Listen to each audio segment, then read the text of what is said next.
teny fiainana.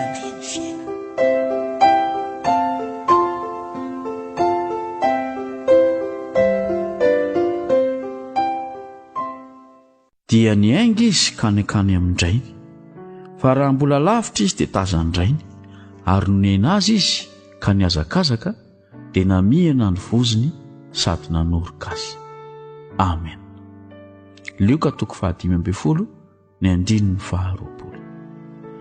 Endre izany fitiavan'Andriamanitra atsika mpanota ry havana. Efa manaonao foana zao, efa mitsoka an'Andriamanitra zao, efa miala amin'Andriamanitra zao, efa tsy fantatra tsony ny fiainana. Fa Andriamanitra nefa mitazana anao avy any lavitra eny foana. Ao aminao foana ny masony. Ianao foana ny asany saina isan'andro hoe anahoana reny fefarany ny zanako iny raha mijanona any izy. Fa zao tianao Jesosy ry havana. Raha vao tsapan'i Jesosy ny fibebahanao dia indro izy manatona anao izy. Na dia mbola lavitra azy ianao dia mihazakazaka izy manatona anao.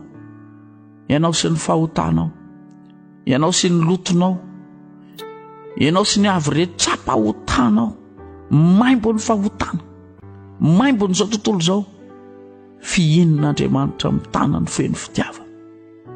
Izay no maha-Andriamanitra n'Andriamanitra. Tsy mijery ny fahotanao any izy tsony, tsy mijery ny lotonao izy, fa ny zava-dehibe aminy dia ianao mibebaka, ianao mahatsiaro tena, ianao miverina eo anatrehany. Izay le fitiavany ray izay le fitiavan'Andriamanitra izay. Orokorohany ianao sady fihininy, izany no lazainy ity tenin'Andriamanitra ity. Sady fihininy vozonao, manambary izany hoe ity ilay zanako fa miverina ihany. Tena tiako ty zanako ty. Izany angeny ataon'Andriamanitra aminao rehefa mipepaka ianao. Tena mamihana anao izy, faly izy, ary latsa-dra amin'ny maso mihitsy ary izy rehefa mamihana anao. Amin'izay fotoana izay ny hoe ndry tafaverina ihany ty zanako ty. Ho anao ary androany, miverena dia mbola velona. Rehefa maty anie tsy afaka miverina tsony. Teny mbola velona dia miverena ao amin'Andriamanitra, dia mbola misy saina afaka mandinika, dia mbola misy saina afaka mibebaka, afaka mieritreritra. Miverena dia n'izao ao amin'ny Jesosy Kristy, fa indro ny tanana efa mitsotra hamihana anao, hanoroka anao. Tsy mampaninina azy ninninina efa vitanao tany, tsy mampaninina azy izay rehetra fahotana amin'ny tambatra eo aminao eo.